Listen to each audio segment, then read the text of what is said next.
page 32, we're right down here at Bingie Point. So you've got a whole series of plutons there that make up what's called the Maria batholith. Now that's early Devonian in age. It's around about, the ages range from about 400 down to 390, plus or minus a few.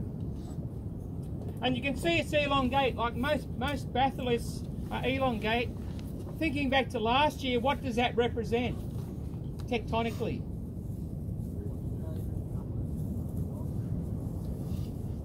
Speak up. Can't hear. Where do you get granites, mostly?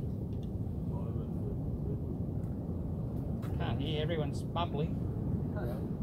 No one's going to say.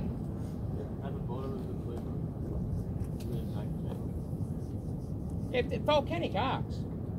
So it represents a volcanic arc. We don't see the arc anymore. We're seeing the roots of that arc. The arc was up there. Okay, it's gone. There's been a lot of uplift that's been eroded off. The rocks that you're looking at would have crystallised at least a couple of kilometres beneath the surface, probably more. I don't know the exact pressure that these things crystallise at, but you're not seeing any volcanic rocks here. You're seeing, they're all plutonic rocks, and the dikes that you can see are often referred to as subvolcanic. Hyperbyssal is probably a better term. Okay? So, while I'm on that theme, in your report, don't say that there are lavas at Bingie Point, because there's none. As I said, they were a couple of kilometres at least, up in that direction. Been eroded away, they're long gone. Okay, so everything here is well beneath the surface. You have a variety, if you look at the map again, you'll see that the composition of the batholith varies from Monzo granites, or there's Badalla radamelite, that's an old term. I should rename that to Badalla Monzo granite. If you think back to last year, we looked at granites, Monzo granites, and we looked at tonalites, and the difference between those is the proportion of feldspars. Okay, so a cyanogranite is right over the right-hand side of that Streckeisen diagram, which you have a copy of in here somewhere.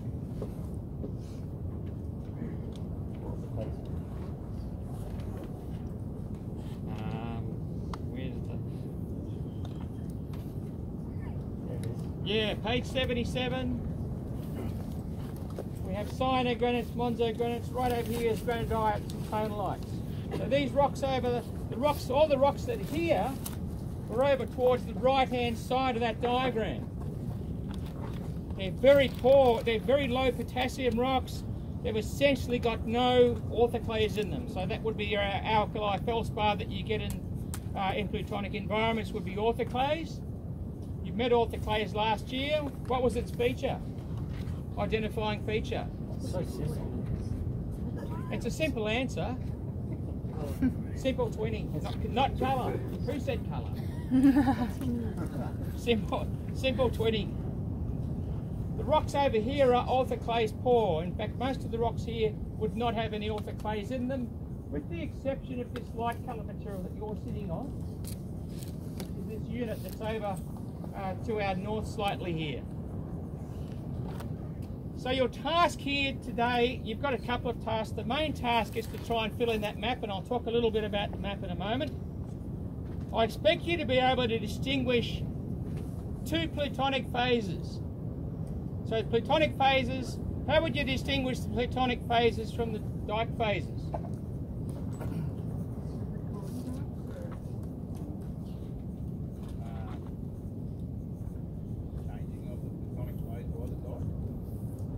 Grain size.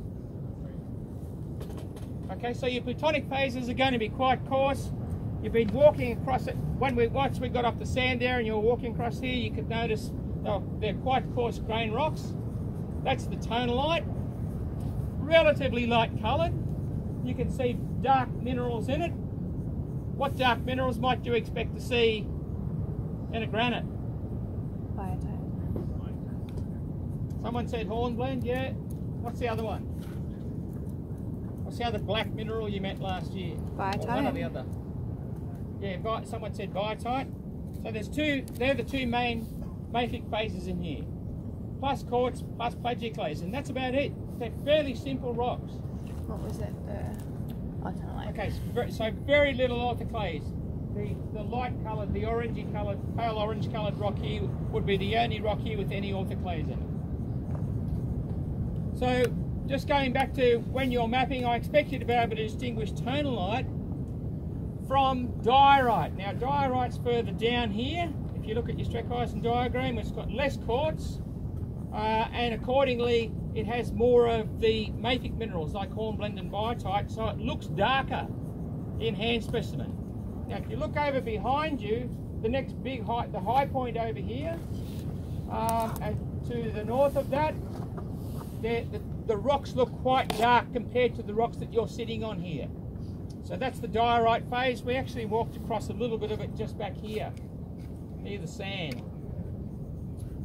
Okay, so they're pretty easy to distinguish. There's complications in that there's several different phases of diorite. Some of them look spotty, some of them don't look spotty. But as long as you can distinguish tonalite from diorite. Other than the colour, the other way you might do that is there's actually quite a strong foliation in the tonalite. You may have noticed it when you were walking across here. How would you form a foliation in an igneous rock? What makes it visible? One thing's the enclave, so that you'll notice in the tonalite, that's another distinguishing point. So where the tonalite's got lots of these enclaves in them, you can see that they're actually stretched out parallel to the foliation. They're everywhere. You don't see those in the diorite. And the diorite tends not to have a foliation either. So the foliation, even if you look at the tonalite itself, particularly on the fresh surfaces there, you can notice that there's a preferred alignment of minerals. Okay, we'll talk later on about what caused that, because there's a number of different things that can do that. But for the moment, just notice that it's there. It's one of the things you can measure. So one of the things you can do with your compass is actually measure the orientation of that foliation that's in the tonalite. And I would suggest that you might want to do at least 5 or 6 measurements across the platform just to see if it is consistent or not in its orientation.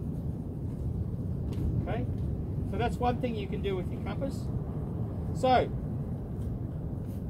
you need to map on your map. I'll give someone's map. There's a few features there already. So you need, what I expect you to do in the next 4 hours or so is to map the boundaries between tonalite and diorite, so the two plutonic phases, dark versus the light. In addition to that, you'll see that there's a whole series of dikes that intrude the plutonic phases. You walked over one just here, and there's another one right there. That's the one that's actually already on your map in red there. Okay, so you'll see that they actually merge. You can see where they're merging on your map. That's just down in here. So I'm standing up here, and the people that are down there are sitting on. See that big boulder that's marked there is that thing. Okay, so there's a few reference points. Obviously you're not going to be mapping with a GPS or anything. The edge of the grassy area is marked.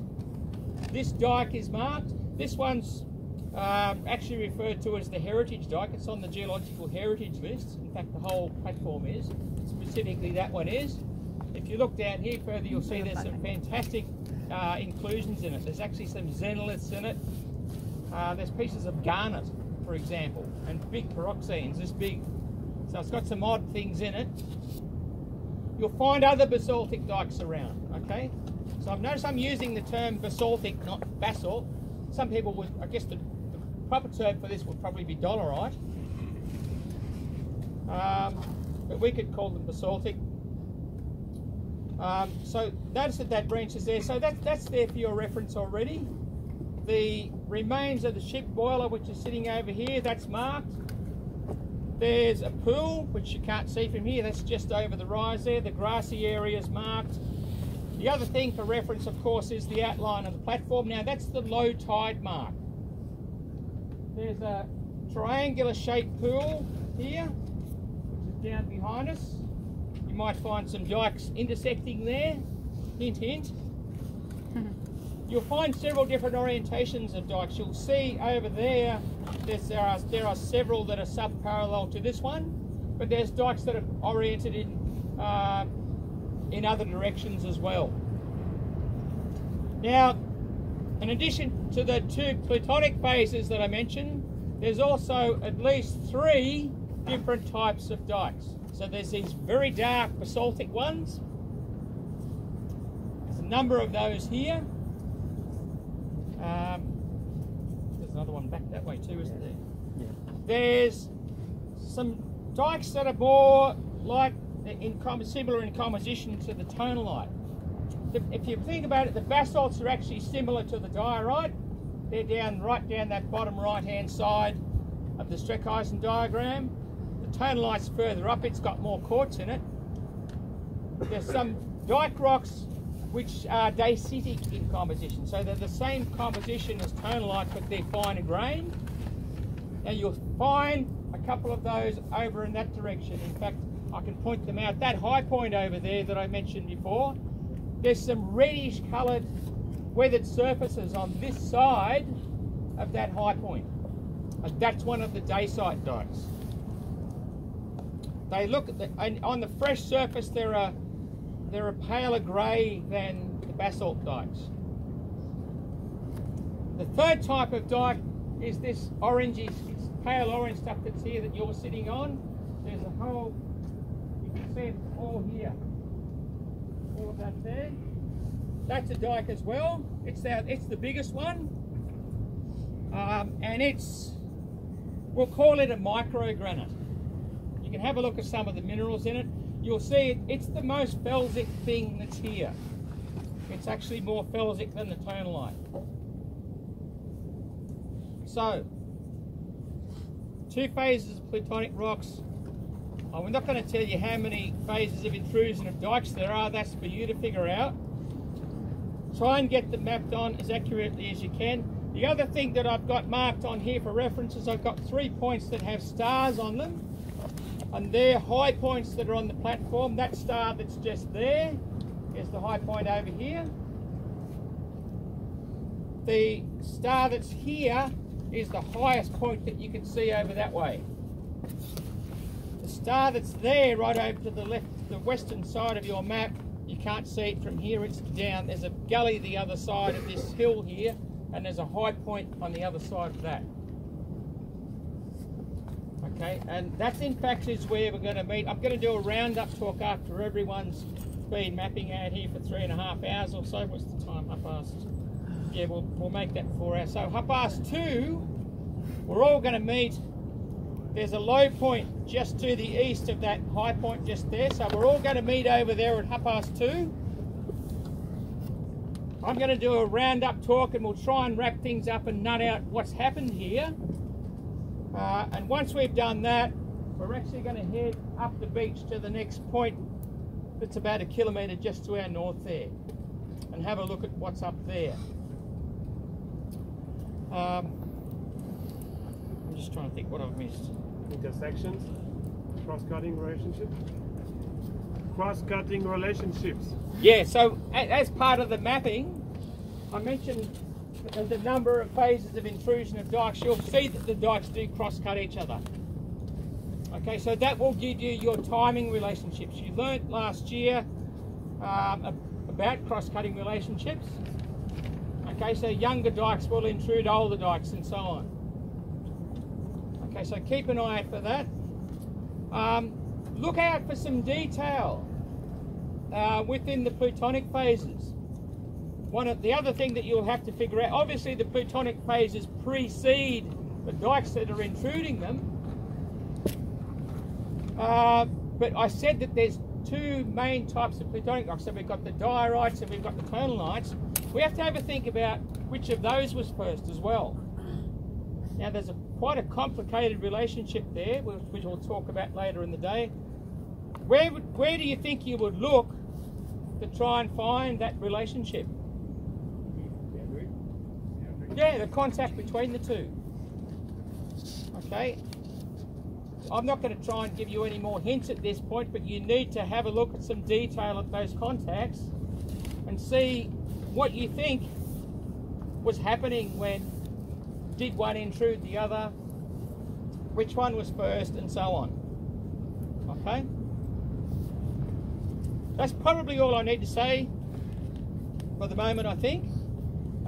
We just need to, remember there's compasses here. Remember, they're boomerangs as well, so they're coming back at the end of the day. And just to start everyone off, we might get everyone down and have a look at, there's an important relationship down there which will be covered up later on. Did you want to say something? Can I add one thing? You cannot not put anything on the map. You need to put things on the map while you're in the field. You cannot put things in your notes and hope to do the map back at the lodge. That's not going to work. So you have to do it here, today, in the field when you see it. So don't do it directly with a permanent marker. Okay? Use a pencil. You have a key on the map. It has to be sorted properly with the oldest at the bottom, the youngest at the top. So until you know which one is the oldest, which one is the youngest, you cannot fill that key. Okay? So if you fill that key with permanent marker, at the end of the day, you will not be able to give us. I think so. It'll get messy. It will be messy. But you have to do it in the field. So you have to be trying and be willing to make a mistake and correct it before the end of the day. I just remembered something else I was going to say. You need to keep an eye on scale. Now I haven't actually got a scale on here, but you'll work that out as you go. If you can see the dike that's behind me is this here is about 1 metre wide, and you can see what that looks like on your map. So one of the big failings in the past of these maps is the students will have 1 metre wide dike, and it'll be about that wide on their map. So 1 metre on this scale here is only a few millimetres. Okay. In terms of orientation, you also have your compasses. So if you want to try and get the orientation of the dikes right and the boundaries between the plutonic phases, you can measure that with your compass. So, for example,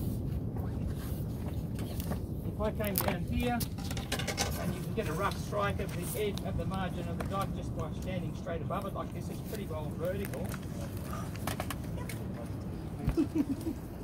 Okay. And leave it there. You can record your strike. You can do the dip as well. So what you can do straight away with these compasses, if you leave it on the strike that you measured, you put the compass directly on your map. Remember these 6 skinny lines, or 4 in the newer compasses, represent true north. True north is there on your map, so if you put the compass on your map with the true north lines parallel to true north on your map, then the edge of the compass represents the orientation of the dike on your map. Straight up. Okay? Then you're getting things in the right orientation. The positioning is a little bit of guesswork, but you've got the boundaries of the boulder fields and the boundaries of the grass and all the other features we talked about before. Remember the scale, and this will aid you in the orientation. And we're here to help. And we're here to help, exactly.